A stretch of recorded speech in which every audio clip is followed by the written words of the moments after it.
Yes guys, welcome back to my YouTube channel. Kung bago ka pa lang, my name is Arthur. For this channel is all about how to make money online, how to load TV signal in others tutorial. Kung gusto mo ng mga ganitong contents, please subscribe and hit the notification bell button para lagi ka ma-notify kung may bago akong upload na video.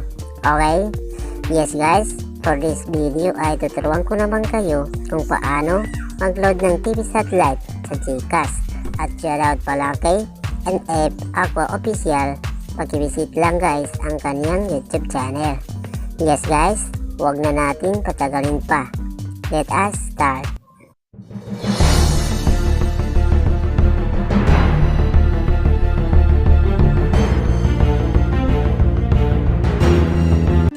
Yes guys, pwede na tayo magsimula sa ating tutorial.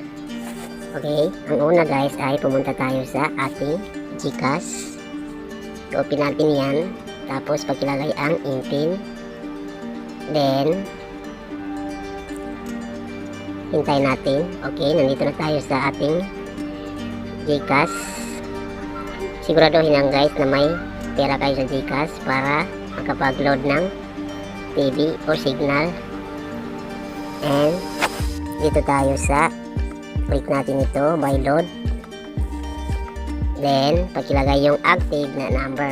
Huwag kayo maglagay ng hindi active na number dahil doon mag-send si GCash ng PIN. Okay, so ang gawin ko, i-next ko lang dahil may nailagay na ako.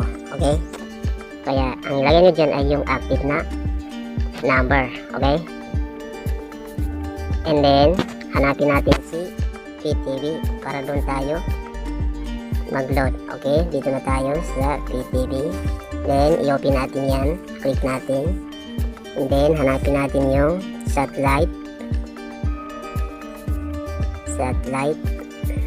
Okay, nandito na si satellite. I-load ko lang ngayon ay dito lang sa 99 pesos. I-click ko yung okay, dyan lang tayo sa 99. Ang 99 na yan ay mayroon 26 channels and valid po siya ng 30 days. Okay, i-next na natin.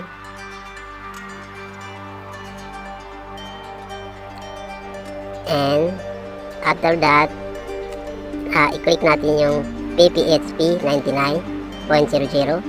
Okay, after that may mag-send sa atin ng PIN. Mag-send si GCash ng PIN para yun ang i-enter natin sa with loading tool. Okay, ayan. Okay, hintayin natin yung text ni GCash. Okay, nandiyan na. You have paid 99 pesos. Okay, ito guys, para may resibo kayo, pwede niyo i-save yan. Okay, kung i-save yan, i-click lang yan. Automatic na mapunta na sa ating gallery.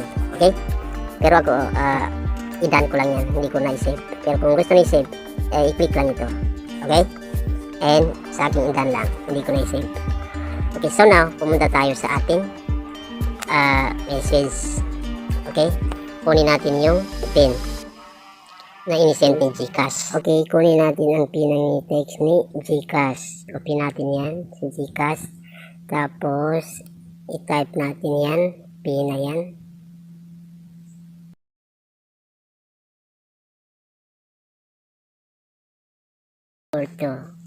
And copy natin yan.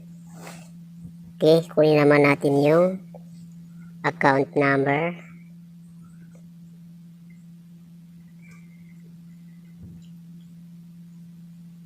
Yan po ang account number.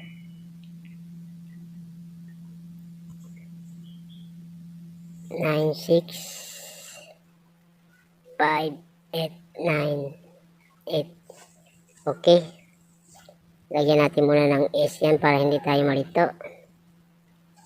And copy natin. Okay, so now pumunta naman tayo sa web loading tool. Okay, pumunta tayo sa Chrome. Search natin ang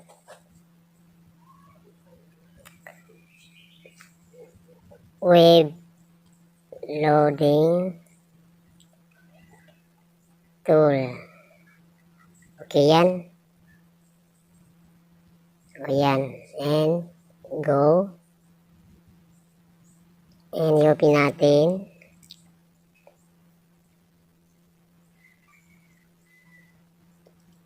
And dito, ilagay natin yung account number.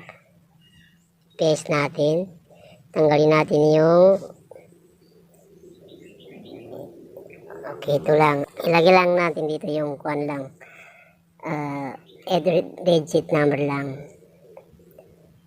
Yung account number lang ang ilagay natin dito. Tapos, dito naman ilagay natin yung PIN. Okay? I-paste natin. Okay, dito tatanggalin naman natin yung account number. Okay, ang itira lang natin dito yung PIN lang. And then, yan, isulat natin dito sa may space, walang dito sa may box. Sulat natin yan. 0.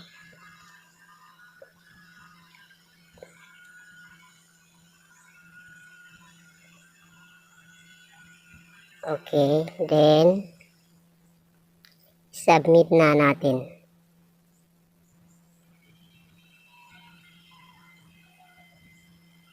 Okay, tingnan natin. Okay. February 23, 21.